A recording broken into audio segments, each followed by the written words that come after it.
Hi, my name is Miss Mariana, and the book that we're going to read today is titled Among the Flowers by David Swartz. And remember, this is the front cover of the book, the back cover of the book, and the spine. These little yellow stars are tiny flowers. They are in the middle of a big flower head that follows the sun. A sunflower is actually many tiny flowers. Each little flower makes one seed. Birds eat the seeds and so do people. How do you think the sunflowers got its name? Tiny scales make this insect's wings so colorful. You cannot miss this beautiful insect when it flutters by. A butterfly's wings are covered with tiny scales. They are too small to see, but they will come off if you touch the wings. The scales will cover your fingers like dust. Do not touch a butterfly because it needs its scales to fly. This heart-shaped flower will not be in bloom on Valentine's Day. Too bad. This plant is called a bleeding heart. Can you see why? Can you see other shapes in the flower? Some people find rabbit, a heart, and a bottle. This looks like a needle that is going to poke the flower, but it's not a needle. It is the needle-like beak of a bird that hums. Hummingbirds drink the sweet liquid of flowers called nectar. It gives them the energy they need to fly. Their wings can beat 80 times every second. These fast wing beats make a loud hum.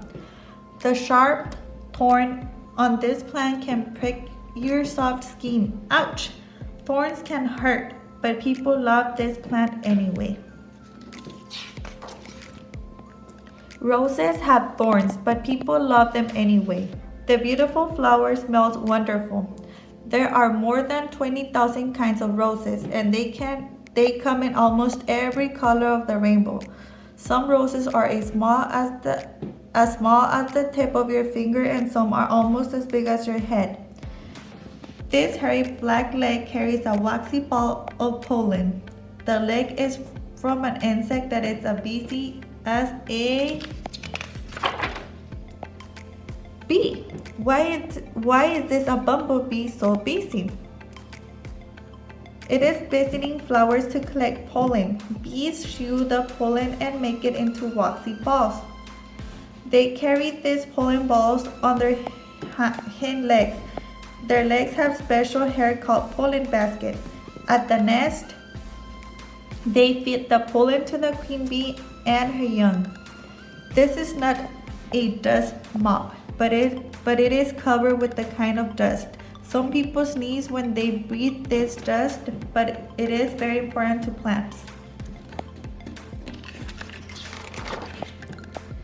The dust is called pollen. This pollen comes from a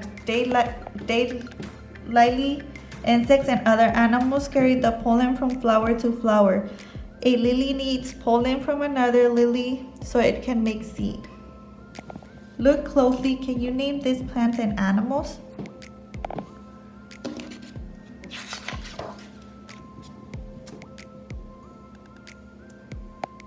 The end. So we just read about some of the flowers and animals that we're gonna see around during spring.